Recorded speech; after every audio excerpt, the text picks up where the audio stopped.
إن الحمد لله نحمده ونستعينه ونستغفره ونعوذ بالله من شرور أنفسنا ومن سيئات أعمالنا من يهده الله فهو المهتد ومن يضلل فلا هادي له وأشهد أن لا إله إلا الله وحده لا شريك له وأشهد أن محمدا عبده ورسوله صلى الله عليه وعلى آله وصحبه وسلم.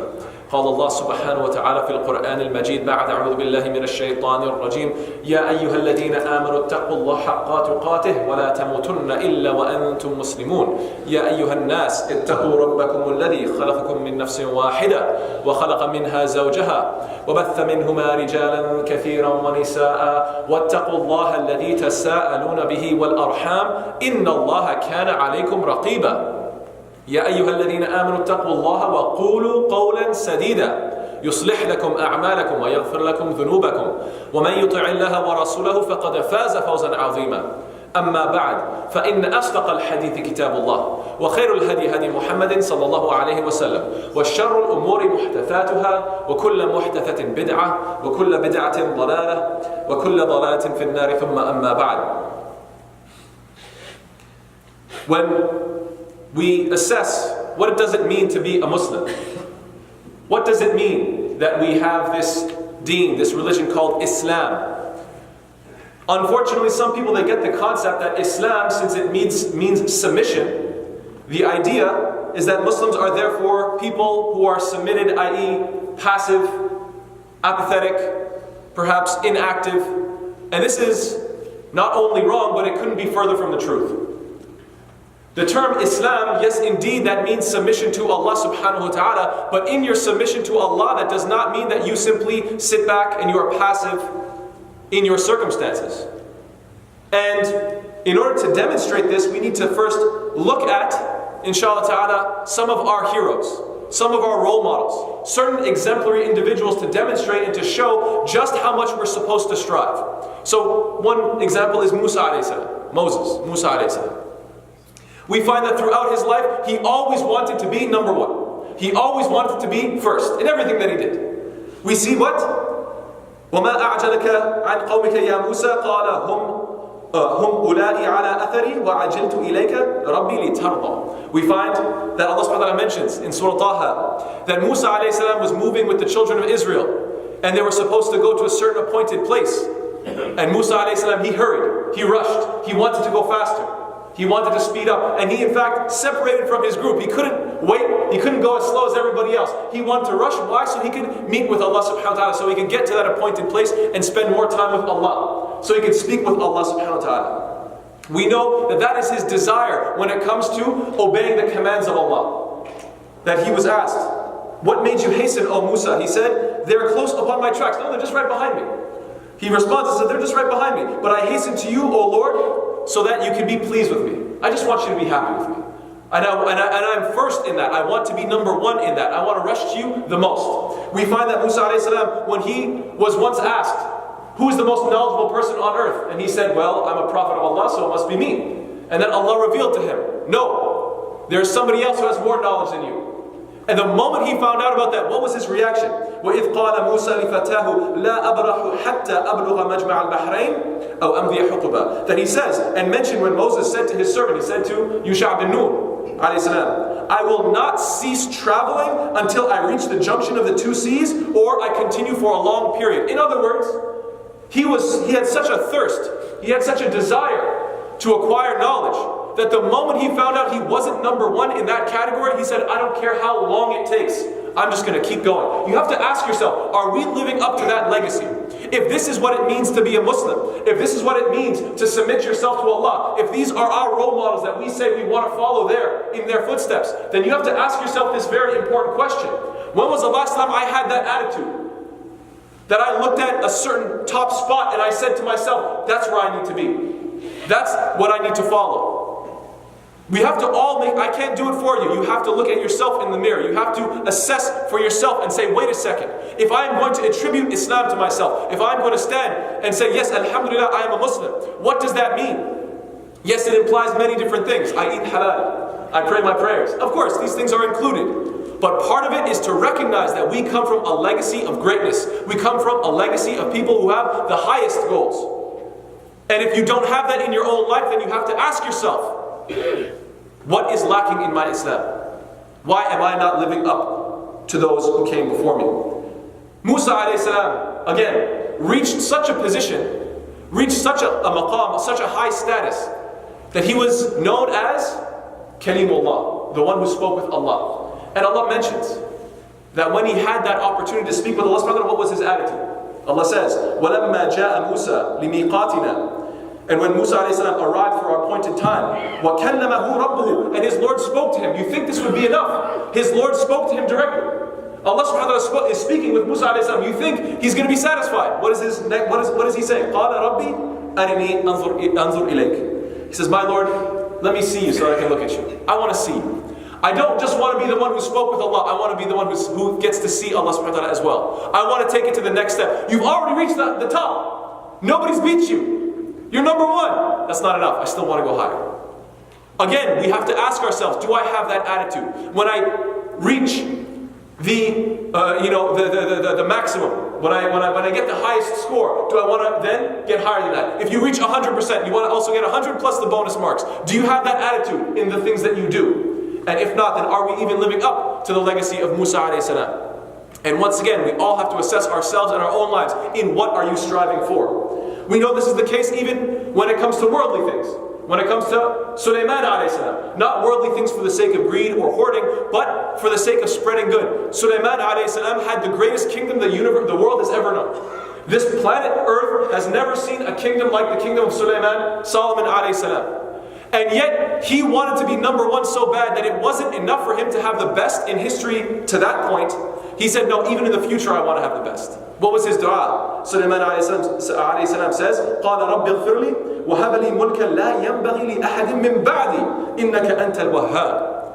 He says, I know, you can imagine, he's thinking, I know that nobody has had a kingdom like mine yet. But maybe somebody's going to compete with me in the future. So I'm going to make this dua. And he makes this prayer. He says, my Lord, forgive me and grant me a kingdom such as will not belong to anybody after me. So before or after, I want to be number one. And for what sake? So that he can have such a great kingdom. Why? To spread goodness. He doesn't want to be beaten in that category. He wants to be somebody who always calls to Allah subhanahu wa ta'ala and spreads the most good.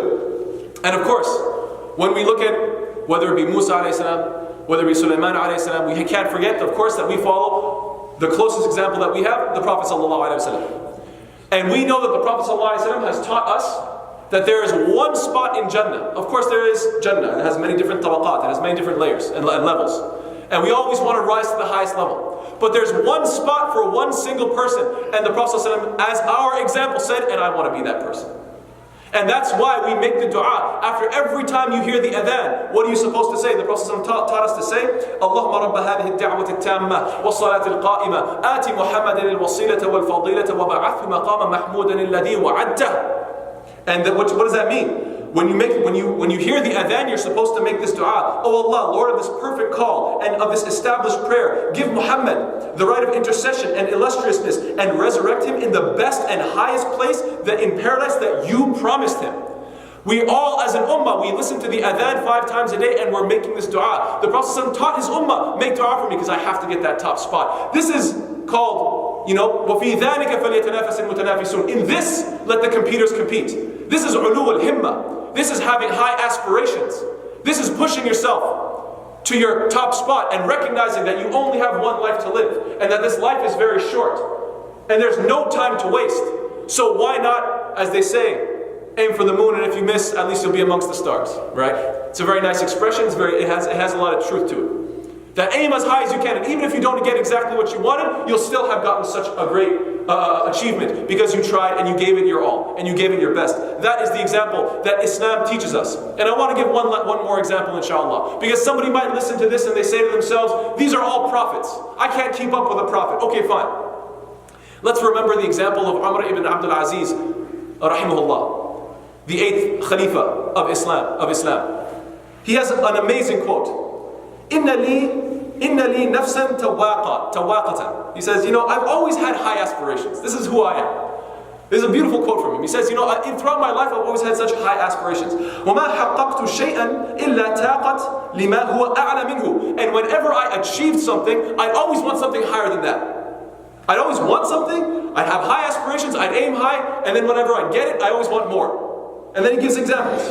طاقت نفسي إلى الزواج من بنت عمي فاطمة بنت عبد الملك فزوجتها. He says, I always wanted to marry Fatima bint Abd al-Malik. She was a princess. She was known in the kingdom, in the whole Islamic empire. She was known as the princess who was the most beautiful. And he says, I always wanted to marry her. And I did. I married her. So he aimed, he had a goal, he wanted to work hard and impress her father, Abd al-Malik, and he achieved that goal. He's like, I always wanted to marry her, and I married her. Then next, ثم طاقت نفسي إلى الإمارة فوليتها. And then I had another goal. I said to myself, I want to be a governor. And I achieved it. I became a governor. He became the governor of Medina. His generosity and his kindness became widespread. He was known as such an amazing governor. And then after that, he's like, look, I've achieved everything. I've achieved such a high spot. I'm a governor of Medina, of all the places. SubhanAllah. I had a goal. I wanted to marry the princess, the most beautiful girl. And I achieved that. What next? Then he says to himself, وَتَاقَتْ نَفْسِي إِلَى الْخِلَافَةِ فَنِلْتُهَا. Then what I wanted to become the Khalifa. This is talking about being the Khalifa, the Caliph of the Islamic Empire when it spanned all the way from Spain to China. This was the greatest empire on earth. He wanted that number one spot. He says, I wanted the Khilafah, and I got it. I achieved it. Now he doesn't know where else to go. What else can you possibly do? So what does he finally conclude with? He says, وَالْآنَ طاقت نفسي إلى الجنة فأرجو أن أكون من أهلها. And now, all I want, my aspiration, I aspire to enter into paradise, to go to Jannah. And I hope that I'll be from amongst its people. In other words, he realizes this world can only offer so much. I only have so much time here. There's only one step higher than this, and that is making it into paradise, to eternally be in Allah's reward. And may Allah subhanahu wa ta'ala make us from amongst them. Ameen ya Rabbil Alameen. And he says, and obviously he can't say I've done it, so all he can say is, and I hope that I have achieved it. I hope that I will be amongst them. And inshallah we'll continue with the second khutbah. Wa sallallahu ala sayyidina Muhammad wa ala alihi wa sahbihi wa sallam tasliman kathira.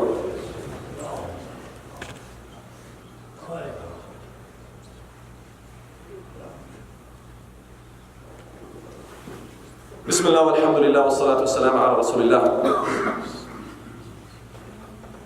When we take a look at our personal records, people say, hey, what's your PR? What's your personal record? And usually when people say these things, they're usually referring to perhaps, how many push-ups can you do? How far can you run? How many miles can you run? How much, whatever it may be. What was the most amount of hours you've studied for an exam? How long can you just cram in a row? And so most people, you usually have an idea of what their record is. Oh, well, when I was in good shape, my record, I could run this far, and I could do this many push-ups, and I could do this and that. And that's great. It's good to know your limits. It's good to know how far you can push yourself. That way you always have a goal that you can push more, inshallah ta'ala. The question is, why don't we have that same attitude when it comes to our deen? Why not when it comes to, let's say for instance, what was the longest amount of time you spent to make dua? 10 minutes? 15 minutes? 20 minutes? How many rak'ah can you pray in a row? What was your max? Not to say that you have to do it all the time, but shouldn't you at least have an idea? How long can you sit and read Quran for? An hour? 2 hours? How long have you gone for? How many pages can you go through? It's important that we have some idea. If you have no idea whatsoever, if you have no idea how much dua you can make, how much dhikr you can make, how much Quran you can read, if you don't even know what was the most amount of charity you've ever given, that would be kind of sad, wouldn't it? If you can't even say that, one time I saved up a lot of money, I had this intention, the most I ever gave, I don't know, $2,000. That's the biggest achievement I've ever had. If you don't even know, if you never even assess yourself, then how can you ever compete with yourself? How can you ever know if you're going forward, going backwards, if you're stagnant? You won't know. You have no means of assessment. So let's take our deen seriously, the same way you would with your body, the same way you would with your examinations in class, the same way you would with your evaluation from your boss. Tell yourself, I'm not going to take my deen lightly, I'm going to take it seriously, and I'm going to genuinely evaluate myself and actually make personal records for myself. Set goals and achieve them, and then push those records. That's the only way towards improvement, especially if we come from a legacy of high achievement. So the question is, why is it that we don't achieve as high as we should? I want to give a very simple example that I think is very relevant. If you don't remember anything else, please just remember this one analogy, inshallah ta'ala. I want to give you the analogy because myself, I deal with people often when it comes to helping them learn Quran, encouraging them to become regular in reading the Quran, memorizing the Quran. And so oftentimes I'll have conversations and say, okay, try to set a daily goal. Often, I've seen this happen over and over again. A person will say, okay, my daily goal is 20 pages a day. I'm going to read 20 pages a day, let's say. They try, they're successful day 1, day 2, but then life gets difficult and then they fail. And then they realize, some time goes by, they say, you know what, 20 was too much, obviously, I'll go down to 10. Seems like the logical thing to do. They go down to 10 a day, they start reading 10 pages a day, they're successful for a few days, and then they realize it's a little too much for me. I wasn't able to keep up due to work, due to school, due to whatever, my schedule. I wasn't able to keep up. So they do the logical thing, they bring it down to 5 pages a day. This is where things get interesting. They try for several days, they accomplish their goal for day after day, 5 pages a day, 5 pages a day, etc., etc., and then what happens?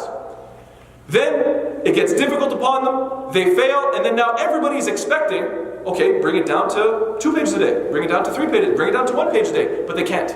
And this is what I think is so fascinating. Because once they get down to the spot of about 5 pages a day, their ego will not allow them to admit that I can't achieve more than that. Their ego won't allow them to look at themselves in the mirror and say, you are only capable of 1 page a day. It hurts too much. It's too painful to genuinely assess where you actually are, even if that is the reality. If the reality is that you can only read 1 page a day, that is your max, that is all you can accomplish on a consistent basis, you would rather just quit and drop the whole project, because to actually look at myself in the mirror and say, this is all I can handle, I can't do that. It's just too much. It hurts. Whether I admit it to others or not, even if it's just admitting it to myself, I can't do that. And this is what holds people back, I think, more than anything else. The pain of genuinely assessing yourself as low as you actually are. And we all have different areas that we are weak in, and we don't want to look there. We don't want to examine it, because it hurts too much. So you know what? I'll focus on the things that I'm good at. I'll focus on my strengths, because that's where I get my reward. That feeds the ego. But to genuinely assess that I am actually weak in this area, no thanks. And so that is something, there's a nice quote actually, from Carl Jung, the famous psychologist, psychoanalyst. He says, modern men don't see God because they don't look low enough. And this is exactly what he's referring to. The modern man, in other words, he can't achieve that greatness. He can't reach high enough. He will never, reach his potential. In other words, see God as in get closer to God and find that genuine happiness. Why can't he do that? What is his problem? Because he can't look low enough. He can't admit to himself that my starting point is way, way, way low. So we shouldn't have this negative hang-up. We need to genuinely assess ourselves. If you're not able to read Alif Ba Ta, then just face that. Face it. And say, you know what, I'm going to start from the basics. I want to get closer to this Quran, I'm going to start with Alif Ba Ta. Some people, they've reached a certain age and they will not be corrected in tajweed. Why? It's too embarrassing. No, I will not sit amongst a bunch of little kids learning how to pronounce Kha and Ayn and Ha. I can't do that. So they will not look low enough. They will not genuinely assess themselves.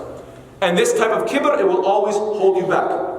True assessment is always very difficult, but it's better to face reality voluntarily than to ignore it, put it off, and let those problems get worse and worse, and then be forced to face it later on. That's not what we want. The Prophet ﷺ says what?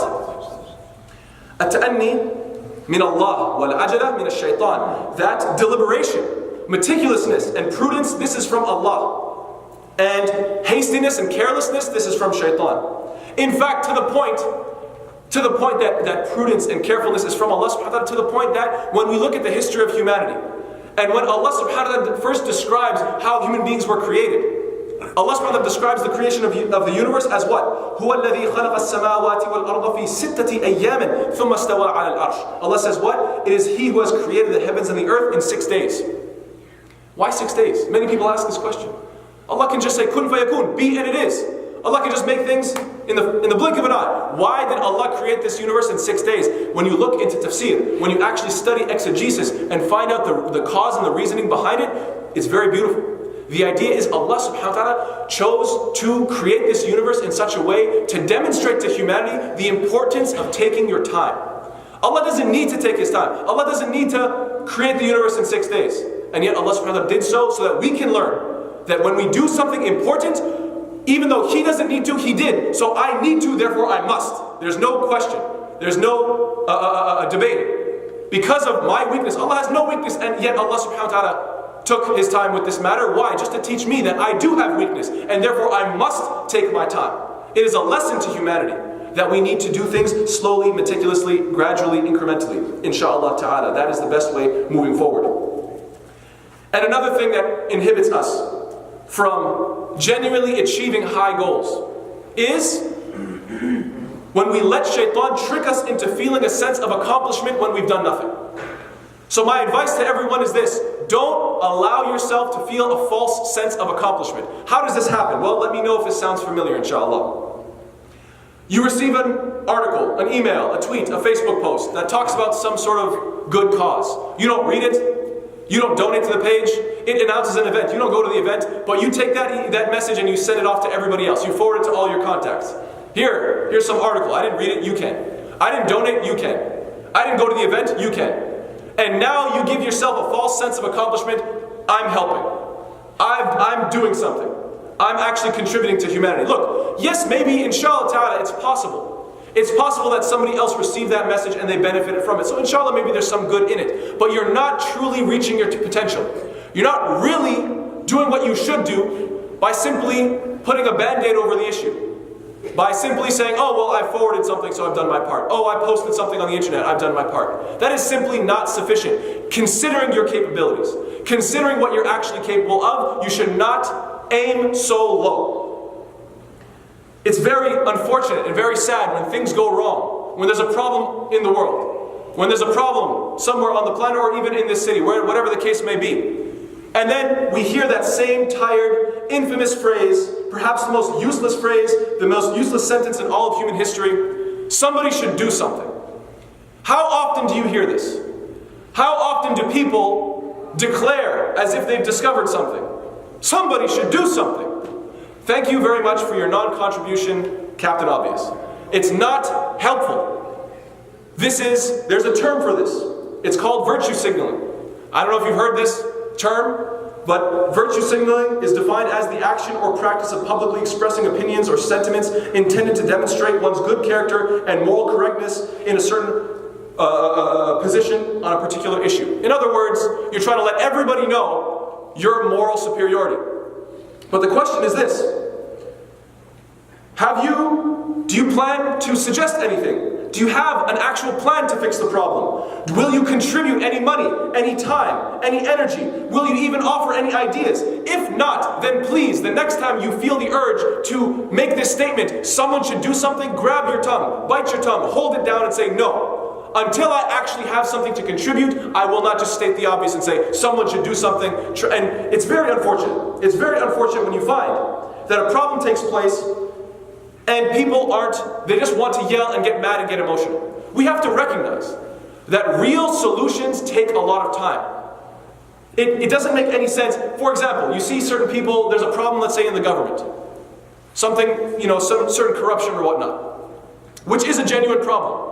Going out on the streets and yelling or breaking a car, does that really accomplish anything? Maybe getting your opinion heard maybe there's some good in that. But at the end of the day, if you genuinely want to fix something as complex as a government, don't you think you're going to have to sit and study for many years before you can even understand what the problem is, let alone the solution? We have to be realistic. Real problems are complex. I even talked about it last week. The problem of our time is that we want everything simplified. These are the bad guys, these are the good guys. Just yell and everything will go away. It doesn't work like that. Real problems take a lot of deliberation, require lots of effort, and only after a long time of studying the issue, then perhaps you can come up with a solution. And then implementing that solution might take even longer. But it's a life worth living to actually try to do something of genuine benefit instead of simply just getting mad and complaining. Far too many people, they want to get loud, they want to yell the most, they want to express their rage at a certain evil. They want to make sure that they're the loudest, without actually making any effort to A, learn the problem, B, fix the problem, and yet C, they are the loudest person. This is completely unacceptable. We have to make sure that we stay away from these types of actions. And so to summarize, I want to simply end off by saying that this Islam is a deen that we have, alhamdulillah, been guided upon, and that a quality of a practicing, strong, righteous Muslim is what? Is that you aim high. That is the quality of being a Muslim, that you aim very high. And to aim high doesn't mean that you try to do something very big, very fast. Rather, it means to genuinely take an assessment of yourself. And even if that assessment makes you realize that you're actually very, very low, you have to be able to start from the bottom. So you have to aim high, but the starting point might be very low. You have to have the humility to swallow that pill, to look at yourself in the mirror and say, I can only handle 1 page a day, for example. So firstly, we have to aim high. Secondly, that you have to take a genuine assessment of yourself. And thirdly, do not take comfort in simply virtue signaling, in simply yelling your opinions, in stating the obvious and saying, this is wrong, this is bad, someone should do something, I'm angry, I'm going to go and yell and protest. No, that is not sufficient. Getting mad and expressing your rage doesn't actually help in the long term. If you're going to voice an opinion, stop yourself. Before expressing any rage towards anything going on in society, ask yourself, what am I willing to contribute with my time, with my wealth, with my energy, with my ideas? Am I actually willing to do something? And if not, then I'm going to simply not offer my opinion. May Allah subhanahu wa ta'ala make us of those who aim high. May Allah subhanahu wa ta'ala make us of those who take genuine assessment of ourselves. And may Allah subhanahu wa ta'ala make us of those who try to work towards real solutions and not simply big displays of emotionality. اللهم اهدنا فيمن هديت وعافنا فيمن عافيت وتولنا فيمن توليت وبارك لنا فيما أعطيت وقنا شر ما قضيت فإنك تقضي ولا يقضى عليك إنه لا يذل من واليت ولا يعز من عاديت تباركت ربنا وتعاليت ربنا آتنا في الدنيا حسنة وفي الآخرة حسنة وقنا عذاب النار وصلى الله على سيدنا محمد وعلى آله وصحبه وسلم تسليما كثيرا والسلام وأقم الصلاة.